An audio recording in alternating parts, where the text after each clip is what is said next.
Fallout 76 in 2026 is a completely different game, and a lot has been added. If you're on the fence of trying this game or retrying this game, I definitely suggest to. It's the perfect time to be jumping into it. And you're going to see, the game has changed so much for the better.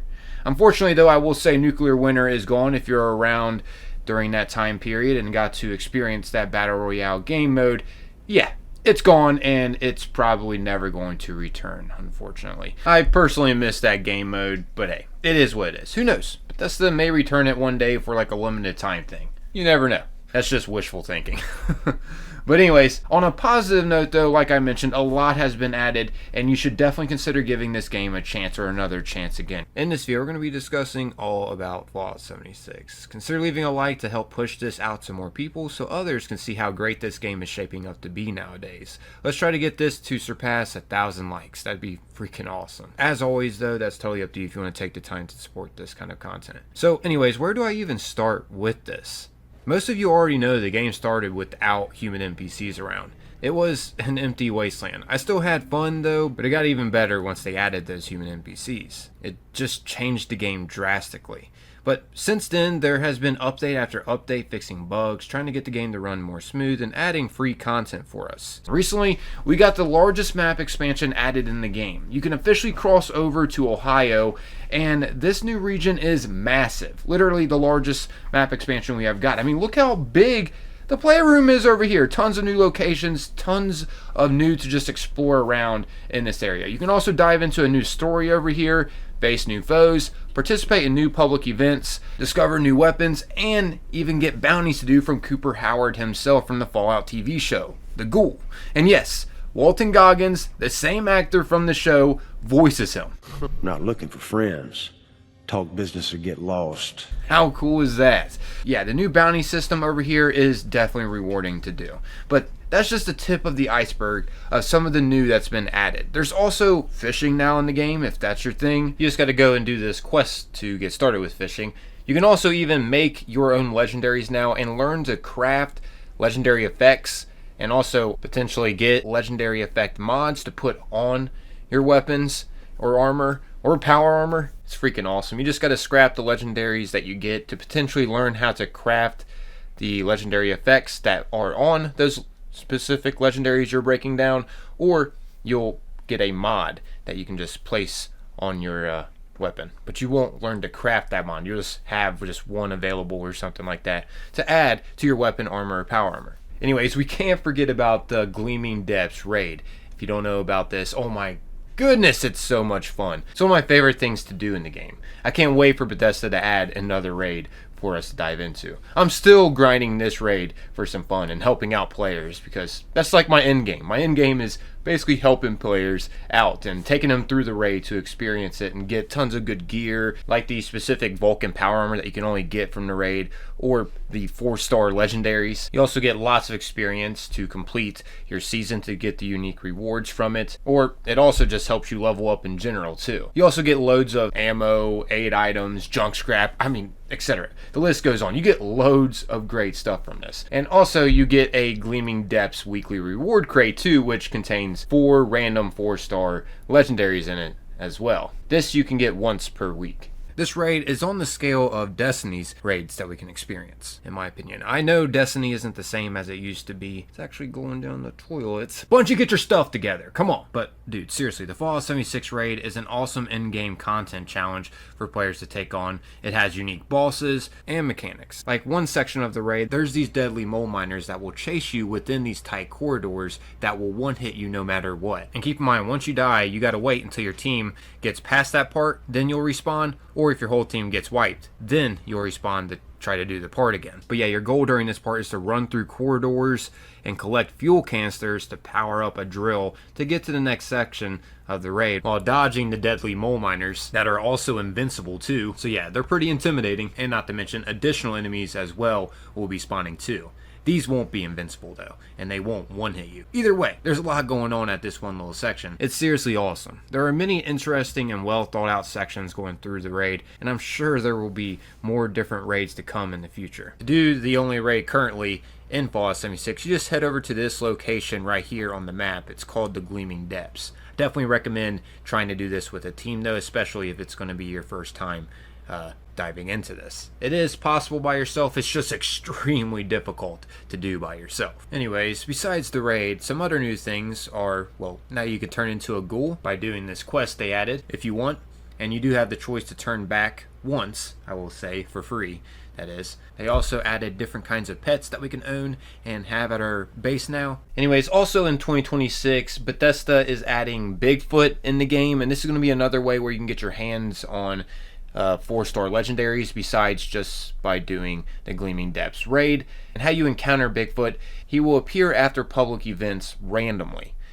So will other bosses as well, but Bigfoot specifically will have the 4-star legendaries on him.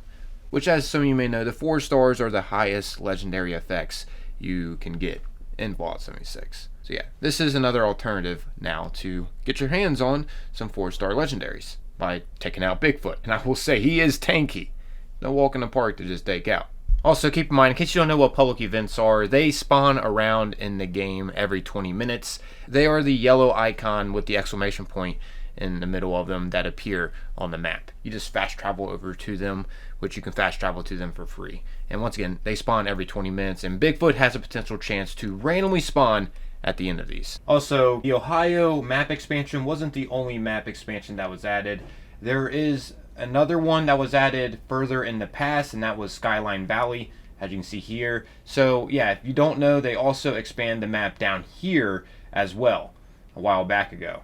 And there is a secret boss fight that you can trigger down here, and a whole storyline that you can dive into, as well as new foes around this area, and plenty of new locations to explore around, which are some of the best parts of Fallout: the stories that you can dive into and the exploration. And I will say, Fallout 76 is massive. I mean, look at all these locations that you can go around and explore. Not to mention, you know, find places that you like and build at those areas too. Of course, they have to be unmarked areas. You can't build at an actual location. You got to go to an unmarked area and build there. But yeah, speaking of building, the camp building in this is next level, guys. If you don't know, they have updated the camp building where we can now merge things together. You don't have to worry about using glitches to be able to build like that. It's freaking amazing. Which, being able to merge objects into objects means we'll be able to create like circles and stuff now, instead of having to make things like perfectly square and straight and snapping them to each other. This will also include being able to find certain things to build with easier, so things will be much more organized of what you're trying to search for. Seriously, the base building in this game is leveling up. It's getting so much better. There's so much that has been added. Oh, I almost forgot about the daily ops and the expeditions. Like expeditions, you fly over to a whole different area. Like you can either fly over to Atlantic City or the Pit, which for those of you that have played Fallout 3 should be familiar with Pittsburgh. These are kind of similar to strike missions in Destiny, since we were on the topic of Destiny earlier. And I was a huge fan of Destiny for a while, so figured I would compare the two a little bit. They are pretty similar to strike missions, expeditions, and daily operations. Anyways, I know also some of you might be thinking that you missed out on a lot of important things you'll never be able to get from past seasons. I know the fear of missing out can be real, but I'm here to tell you that's not true. Most of the really important items that were from the previous seasons, or the allies you could unlock from the previous seasons that you can have at your camp, you can still get them by purchasing them with gold bullion, which is an in-game currency you unlock by just playing the game and turning in treasury notes from doing events and whatnot. Yeah, Bethesda added more important things in loot pools where you can be able to purchase them still with gold bullion, such as the vendor you can find over at the Settlers Settlement or the vendor that you can find over at the Raiders Settlement. Like another quick example is how you can get your hands on the Tesla cannon still by maxing out the Raiders reputation and getting it from Mortimer, which is the gold bullion vendor at the Crater Core. So Bethesda even sells items in the Atomic Shop from previous seasons too.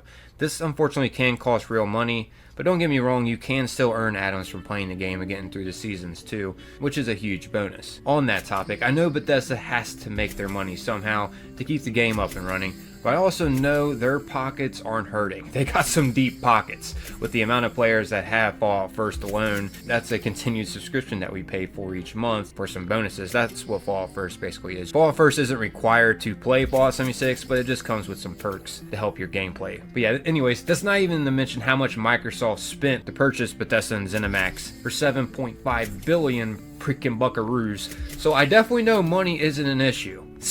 We're talking billions here, guys. Billions. Personally, only downfall I think they should work on are the prices, or if they don't want to change that up, maybe make more ways to earn atoms by playing the game instead of using real money to purchase atoms and certain bundles and whatnot. Really, that's my only pet peeve, the greed, but that comes with a lot of games nowadays. Overall though, this game is getting so much better with time, and the developers have worked hard on making it more friendly for players just starting the game too. With quest lines you can start coming straight out of the vault in the beginning, donation boxes around where players drop things in them to help players. Players can just take from these donation boxes. You can also start at level 20 now, straight out of the vault too, to start one of the big important quests that requires that specific level and higher. Now once you step out of the vault at level 20, the important quest that involves the Overseer will automatically pop up of where to start it and where to go. And seriously, this is one of the most helpful gaming communities out there. This community is literally known as that. You can just ask around.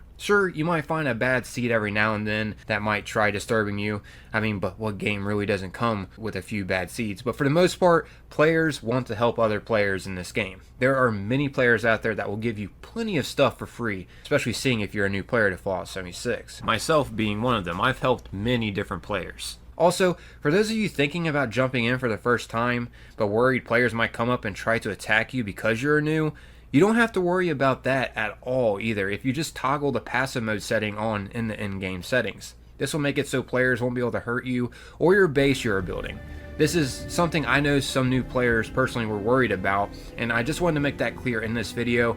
You don't gotta worry, guys, about others attacking you if you just toggle that setting on.